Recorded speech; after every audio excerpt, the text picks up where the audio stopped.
आज के इतिहास में आप सभी का स्वागत है। मैं हूं आपके साथ प्रिया तिवारी।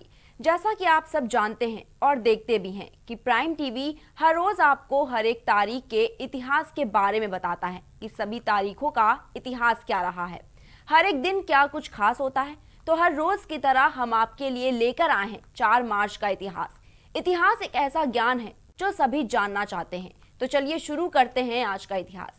भारतीय टेनिस सर्किट के शानदार सितारों में से एक रोहन बोपन्ना का आज ही के दिन यानी कि 4 मार्च 1980 में जन्म हुआ था। तो चलिए जानते हैं कि आखिर कौन है रोहन बोपन्ना।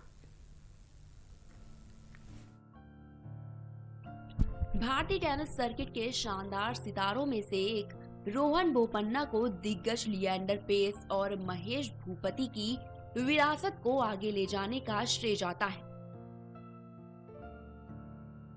रोहन बोपन्ना का आज ही के दिन 4 मार्च 1980 में जन्म हुआ था। 2002 से भारत की डेविस कप टीम के एक सदस्य रहे रोहन बोपन्ना ने ग्रैंड स्लैम खिताब जीता था और अपने करियर में 4 एटीपी मास्टर 1000 खिताब भी हासिल किए हैं।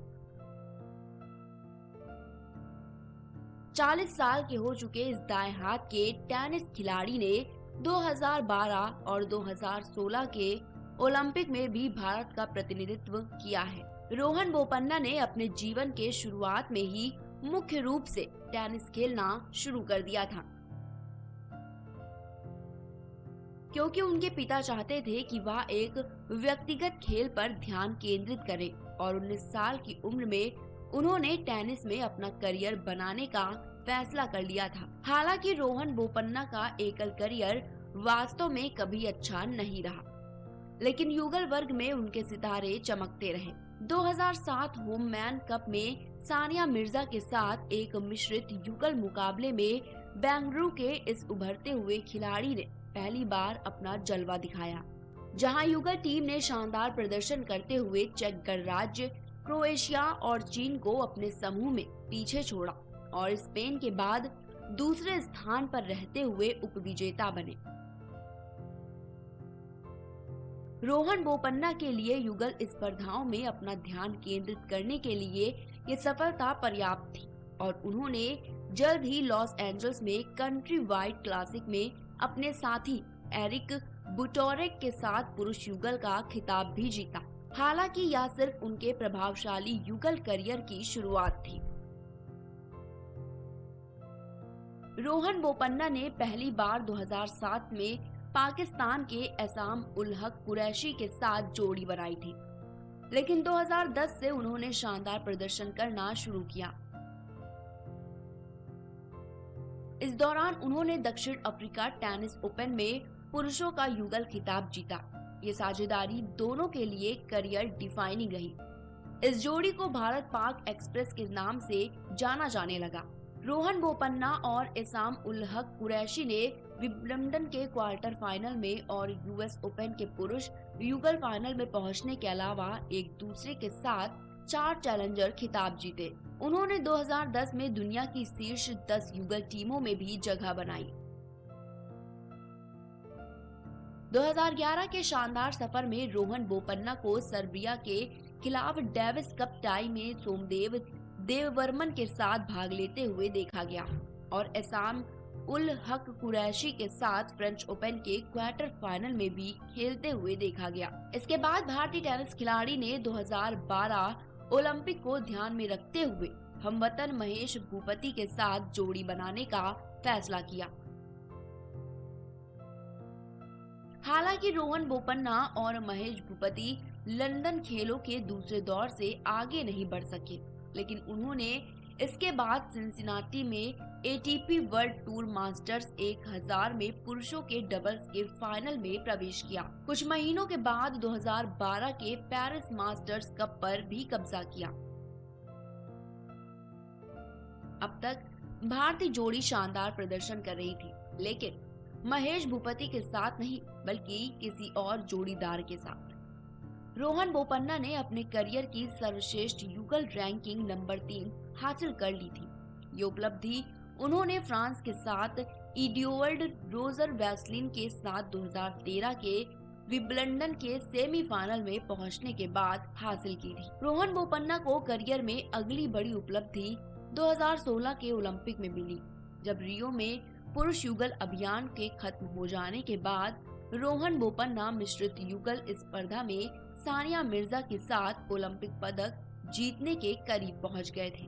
ओलंपिक ड्रॉ के दौरान प्रभावशाली होने के बावजूद मिश्रित युगल जोड़ी सीधे सेटों में लूसी हेडेक और चेकक स्टेपनिक की चेक गणराज्य जोड़ी से कांस्य पदक के प्लेऑफ मैच में हार गए। हालांकि एक और उपलब्धि रोहन बोपन्ना के लिए ओलंपिक निराशा को दूर करने का इंतजार कर रही थी। भारतीय टेनिस खिलाड़ी ने फ्रेंच ओपन के लिए कनाडा के ग्रेबियला डाब्रोवस्की के साथ जोड़ी बनाई। इससे पहले उन्होंने हमवतन जीवन नेदुनचेजियान के साथ चेन्नई ओपन के पुरुष युगल के खिताब के साथ 2017 की शुरुआत की। रोहन बोपन्ना को यह अब तक का सर्वश्रेष्ठ निर्णय साबित हुआ, जहां इस इंडो कैनेडियन जोड़ी ने ग्रैंड स्लैम जीता। 2017 का फ्रेंच ओपन रोहन बोपन्ना का पहला ग्रैंड स्लैम खिताब था, जिसने उन्हें चौथा भारतीय खिलाड़ी बनाया। वो 2018 में ऑस्ट्रेलियाई ओपन मिश्रित युगल स्पर्धा में हंगरी की जोड़ीदार टेमिया बाबोस के साथ एक और ग्रैंड स्लैम जीतने के बेहद करीब आ गए थे, लेकिन वो फाइनल में हार गए। हालांकि रोहन बोपन्ना ने 2018 एशियाई खेलों में हमवतन दिविज शरण के साथ पुरुष युगल टेनिस स्पर्धा का स्वर्ण पदक जीतने के बाद निराशा को पीछे छोड़ दिया। हालांकि कंधे की चोट से उन्हें पाकिस्तान के खिलाफ 2019 में भारत के डेविस कप के मुकाबले से बाहर कर दिया गया, लेकिन भारतीय टेनिस खिलाड़ी ने अगले साल मिले जुले प्रदर्शन के साथ शुरुआत की, जहां रोहन बोपन्ना ने वैसले कुलहोफ के साथ कतर ओपन का खिताब जीता। वहीं हमवतन अर्जुन काधे के साथ उनकी साझेदारी टाटा ओपन महाराष्ट्र के शुरुआती दौर में समाप्त हो गई। रोहन बोपन्ना भी 2020 की शुरुआत में कनाडा के डेनिस शापोवालोव के साथ एटीपी रॉटरडैम इवेंट के सेमीफाइनल में पहुंच गए थे, लेकिन उनकी यह शानदार शुरुआत कोरोना वायरस महामारी के कारण टोक्यो ओलंपिक के दुर्भाग्यपूर्ण स्थगन की वजह से आगे तक जारी नहीं रही। एटीपी के साथ विश्व रैंकिंग में रोहन बोपन्ना भारत की सर्वश्रेष्ठ पदक की उम्मीद है, क्योंकि उन्हें टोक्यो ओलंपिक में क्रमशः मिश्रित और पुरुष युगल वर्ग में सानिया मिर्जा और दिविज शरण से काफी उम्मीद है। अब बढ़ते हैं आगे और बात करते हैं राजनेता अर्जुन सिंह की। अर्जुन सिंह भारतीय राष्ट्रीय कांग्रेस पार्टी के एक भारतीय राजनीतिक थे और आज ही के दिन 4 मार्च 2011 को उनका निधन हुआ था। तो चलिए जानते हैं राजनेता अर्जुन सिंह के बारे में। अर्जुन सिंह भारतीय राष्ट्रीय कांग्रेस पार्टी के एक भारतीय राजनीतिक थे। वो 1980 के दशक में मध्य प्रदेश के 12वें मुख्यमंत्री बने और वे 2 बार इस पद पर रहे थे।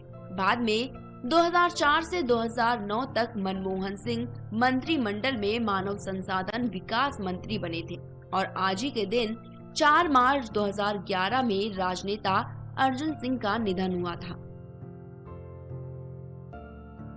अर्जुन सिंह पर मानव संसाधन विकास मंत्री के रूप में उनके कार्यकाल के दौरान निजी लाभ प्राप्त शैक्षणिक संस्थानों को अपेक्षित शैक्षिक मानकों को पूरा नहीं करने वाले डीम्ड विश्वविद्यालय के दर्जे के अनुदान में अनियमितता और भ्रष्टाचार का आरोप लगाया गया था। अर्जुन सिंह का जन्म 5 नवंबर 1930 को बघेल राजपूत परिवार में हुआ था। उनके पिता का नाम शिव बहादुर सिंह था और उनकी पत्नी का नाम सरोज देवी था। उनके 2 बेटे और 1 बेटी हैं। अर्जुन सिंह पीवी मंत्री थे। नरसिंहा राव कैबिनेट ने, लेकिन उन्होंने बाबरी मस्जिद विध्वंस के बाद इस्तीफा दे दिया था। उस समय उन्होंने नारायण दत्त तिवारी, पूर्व केंद्रीय मंत्री और उत्तर प्रदेश और उत्तराखंड के पूर्व सीएम के साथ अखिल भारतीय इंदिरा कांग्रेस का गठन किया, लेकिन वे सतना से 1996 के चुनाव में हार गए। इसके बाद मध्य प्रदेश और कांग्रेस ने भी केंद्र में अपनी सत्ता खो दी। बाद में वह कांग्रेस में लौट आए और मध्य प्रदेश के होशंगाबाद से फिर से हार गए। उन्होंने 3 बार मध्य प्रदेश के मुख्यमंत्री, केंद्रीय मंत्री और पंजाब के राज्यपाल के रूप में एक छोटी अवधि के लिए सेवा की। पंजाब के राज्यपाल के रूप में उन्होंने पंजाब में शांति के लिए राजीव लोंगोवाल समझौते के लिए भी काम किया। उन्हें 2000 में उत्कृष्ट सांसद पुरस्कार से सम्मानित किया गया। चुरहट रियासत के अर्जुन सिंह 9 जून 1980 से 10 मार्च 1985, फिर 11 मार्च 1985 से 12 मार्च 1985 और फिर 14 फरवरी 1988 से 24 जनवरी 1989 तक मध्य प्रदेश के मुख्यमंत्री रहे। इसके बाद वे कई साल तक अलग अलग पद पर भारत सरकार में मंत्री रहे। गैस घातक प्रभावों से बचाने के लिए अपने 11वें डैम पैलेस भाग गया और उसे प्रतिबंधित करने के लिए संकट या प्रशासन का नेतृत्व करना ही उपलब्ध नहीं था। इसके बाद 7 जून 2010 को मुख्य न्यायिक मजिस्ट्रेट भोपाल द्वारा सुनाई गई भोपाल की घटना के फैसले में अर्जुन सिंह सरकार के गलत व्यवहार की अदालत ने आलोचना की। मीडिया ने वॉरेन एंडरसन की रिहाई में उनकी भूमिका पर गंभीर सवाल उठाए, विशेष रूप से विमान के पायलट जिसमें वॉरेन एंडरसन गैस रिसाव के बाद भारत से बाहर चला गया था, ने दर्ज किया है कि उड़ान की अनुमति देने के लिए अंतिम मंजूरी अर्जुन सिंह के कार्यालय से आई थी। इसके बाद अर्जुन सिंह जब मध्य प्रदेश के मुख्यमंत्री थे तो वह उस घोटाले में शामिल थे जिसे चुरहट लॉटरी मामले से बुलाया गया था। चुरहट चिल्ड्रन वेलफेयर सोसाइटी 1982 में अर्जुन सिंह के रिश्तेदारों द्वारा मंगाई गई थी और लॉटरी के माध्यम से धन जुटाने की अनुमति दी गई थी और दान के रूप में कर राहत भी दी गई थी। हालांकि व्यापक आरोप थे कि भोपाल के पास भव्य केरवा डैम पैलेस का निर्माण किया गया था। सोसाइटी को दान में यूनियन कार्बाइड से 150,000 रुपए का दान शामिल था, जिसके प्रमुख वॉरेन एंडरसन को अर्जुन सिंह के कार्यालय द्वारा कथित रूप से गैस रिसाव के बाद देश छोड़ने की अनुमति दी गई थी। उच्च न्यायालय में सुनवाई करते हुए एक सार्वजनिक मुकदमे में कहा गया है कि अर्जुन सिंह ने देश में भोपाल में महल की हवेली के निर्माण की लागत और स्रोतों के बारे में स्पष्टीकरण दिया है, जबकि सिंह ने यह दावा किया था कि महल का मूल्य 1.8 मिलियन रुपए था। आईटी विभाग ने 1 करोड़ रुपए से अधिक की लागत का अनुमान लगाया। हालांकि घोटाले की जांच कर रहे एक न्यायाधीश आयोग ने अर्जुन सिंह को क्लीन चिट दे दी। जैन हवाला मामले के बाद मामले को दोबारा खोला गया था और सिंह को महल की लागत का फिर से अनुमान लगाने के लिए कहा गया था। अदालत में कपिल सिब्बल की ओर से मुकदमा दायर किया गया था और फिर से जांच के आदेश को इस आधार पर रद्द कर दिया गया था कि यह जल्दबाजी में जारी किया गया था और अपना दिमाग नहीं लगाया था। 2006 के मुंबई ट्रेन बम विस्फोटों के बाद उन्होंने कथित तौर पर महाराष्ट्र उच्च न्यायालय के एक पूर्व न्यायाधीश के बयानों की बैठक करते हुए एक कैबिनेट में कहा था कि नागपुर में हिंदू पुनरुत्थानवादी राष्ट्रीय स्वयंसेवक संघ के मुख्यालय पर एक पूर्व प्रयास गति से संघ की साजिश रच रहा है। इसके बाद उन्होंने विश्वविद्यालय विश्व हिंदू परिषद द्वारा भारत के आदिवासियों के लाभ के लिए चलाए जा रहे एक शिक्षक स्कूलों के बारे में कहा, जो सांप्रदायिक था दहेज विरोधी अधिनियम के तहत अर्जुन सिंह के खिलाफ मामला दर्ज किया गया है। मायावती सरकार ने दहेज उत्पीड़न मामले की सीबीआई जांच कराने का फैसला किया है। अर्जुन सिंह पर मानव संसाधन विकास मंत्री के रूप में उनके कार्यकाल के दौरान निजी लाभ प्राप्त शैक्षणिक संस्थानों को अपेक्षित शैक्षिक मानकों को पूरा नहीं करने वाले डीम्ड विश्वविद्यालय के दर्जे के अनुदान में अनियमितता और भ्रष्टाचार का आरोप लगाया गया था। भारत सरकार ने जनवरी 2010 में 44 ऐसे संस्थानों की डीम्ड यूनिवर्सिटी का दर्जा रद्द करने की कार्रवाई शुरू की। उन्हें छाती के न्यूरोलॉजिकल समस्याओं के साथ दिल्ली के अखिल भारतीय आयुर्विज्ञान संस्थान में भर्ती कराया गया था। और दिल का दौरा पड़ने से 4 मार्च 2011 को 80 वर्ष की उम्र में उनकी मृत्यु हो गई। बढ़ते हैं आगे और बात करते हैं फणीश्वर नाथ रेणु की। फणीश्वर नाथ रेणु एक हिंदी भाषा के साहित्यकार थे जिनका आज ही के दिन 4 मार्च 1921 को जन्म हुआ था। तो चलिए जानते हैं फणीश्वर नाथ रेणु के बारे में। फणीश्वर नाथ रेणु एक हिंदी भाषा के साहित्यकार थे। इनके पहले उपन्यास मैला आंचल को बहुत ख्याति मिली थी, जिसके लिए उन्हें पद्मश्री पुरस्कार से सम्मानित किया गया था। फणीश्वर नाथ रेणु का जन्म 4 मार्च 1921 को बिहार के अररिया जिले में फॉरबिसगंज के पास औराही हिंगना गांव में हुआ था। उस समय यह पूर्णिया जिले में था। उनकी शिक्षा भारत और नेपाल में हुई। प्रारंभिक शिक्षा फॉरबिसगंज तथा अररिया में पूरी करने के बाद रेणु ने मैट्रिक नेपाल के विराटनगर के आदर्श विद्यालय से कोइराला परिवार में रहकर की। इन्होंने इंटरमीडिएट काशी हिंदू विश्वविद्यालय से 1942 में की, जिसके बाद वे स्वतंत्रता संग्राम में कूद पड़े। बाद में 1950 में उन्होंने नेपाली क्रांतिकारी आंदोलन में भी हिस्सा लिया, जिसके परिणाम स्वरूप नेपाल में जनतंत्र की स्थापना हुई। पटना विश्वविद्यालय के विद्यार्थियों के साथ छात्र संघर्ष समिति में सक्रिय रूप से भाग लिया और जयप्रकाश नारायण की संपूर्ण क्रांति में अहम भूमिका निभाई। 1952 से 1953 के समय में वे भीषण रूप से रोगग्रस्त रहे थे, जिसके बाद लेखन की ओर उनका झुकाव हुआ। उनके इस काल की झलक उनकी कहानी तबे एकला चलो रे में मिलती है। उन्होंने हिंदी में आंचलिक कथा की नींव रखी। सच्चिदानंद हीरानंद वात्स्यायन अज्ञेय एक समकालीन कवि उनके परम मित्र थे। इनकी कई रचनाओं में कटिहार के रेलवे स्टेशन का उल्लेख मिलता है। इनकी लेखन शैली वर्णनात्मक थी, जिसमें पात्र के प्रत्येक मनोवैज्ञानिक सोच का विवरण लुभावने तरीके से किया होता था।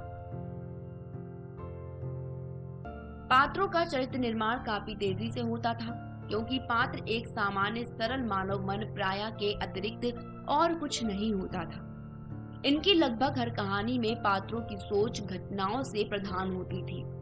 एक अदिम रात्रि की महक इसका एक सुंदर उदाहरण है। रेणु की कहानियों और उपन्यासों में उन्होंने आंचलिक जीवन के हर धुन, हर गंध, हर लय, हर ताल, हर सुर, हर सुंदरता और हर कुरूपता को शब्दों में बांधने की सफल कोशिश की है। उनकी भाषा शैली में एक जादुई सा असर है जो पाठकों को अपने साथ बांध कर रखता है। रेणु एक अद्भुत किस्सागो थे और उनकी रचनाएं पढ़ते हुए लगता है कि मानो कोई कहानी सुना रहा हो। ग्राम्य जीवन के लोकगीतों का उन्होंने अपने कथा साहित्य में बड़ा ही सर्जनात्मक प्रयोग किया है। इनका लेखन प्रेमचंद्र की सामाजिक यथार्थवादी परंपरा को आगे बढ़ाता है और इन्हें आजादी के बाद का प्रेमचंद्र की संज्ञा भी दी जाती है। अपनी कृतियों में उन्होंने आंचलिक पदों का बहुत प्रयोग किया है। रेणु को जितनी ख्याति हिंदी साहित्य में अपने उपन्यास मैला आंचल से मिली, उसकी मिसाल मिलना दुर्लभ है। इस उपन्यास के प्रकाशन ने उन्हें रातों रात हिंदी के एक बड़े कथाकार के रूप में प्रसिद्ध कर दिया। कुछ आलोचकों ने इसे गोदान के बाद इसे हिंदी का दूसरा सर्वश्रेष्ठ उपन्यास घोषित करने में भी देर नहीं की। हालांकि विवाद भी कम नहीं खड़े किए उनकी प्रसिद्धि से जलने वालों ने। इसे सतीनाथ भादुरी के बांग्ला उपन्यास धोधाई चरितमानस की नकल बताने की कोशिश की गई, पर समय के साथ इस तरह के झूठे आरोप ठंडे पड़ते गए। रेणु के उपन्यास लेखन में मैला आंचल और परति परिकथा तथा लेखन का ग्राफ ऊपर की ओर जाता है, पर इसके बाद के उपन्यासों में वो बात नहीं दिखी। तीसरी कसम पर इसी नाम से राज कपूर और वहीदा रहमान की मुख्य भूमिका में प्रसिद्ध फिल्म बनी, जिसे बासु भट्टाचार्य ने निर्देशित किया और सुप्रसिद्ध गीतकार शैलेंद्र इसके निर्माता थे। यह फिल्म हिंदी सिनेमा में मील का पत्थर मानी जाती है। हीरामन और हीराबाई की इस प्रेम कथा ने प्रेम का एक अद्भुत महाकाव्यात्मक पर दुखांत कसक से भरा आख्यान सा रचा, जो आज भी पाठकों और दर्शकों को लुभाता है। आज के इतिहास में बस इतना ही। ऐसे ही हर दिन के इतिहास के बारे में जानने के लिए देखते रहिए प्राइम टीवी।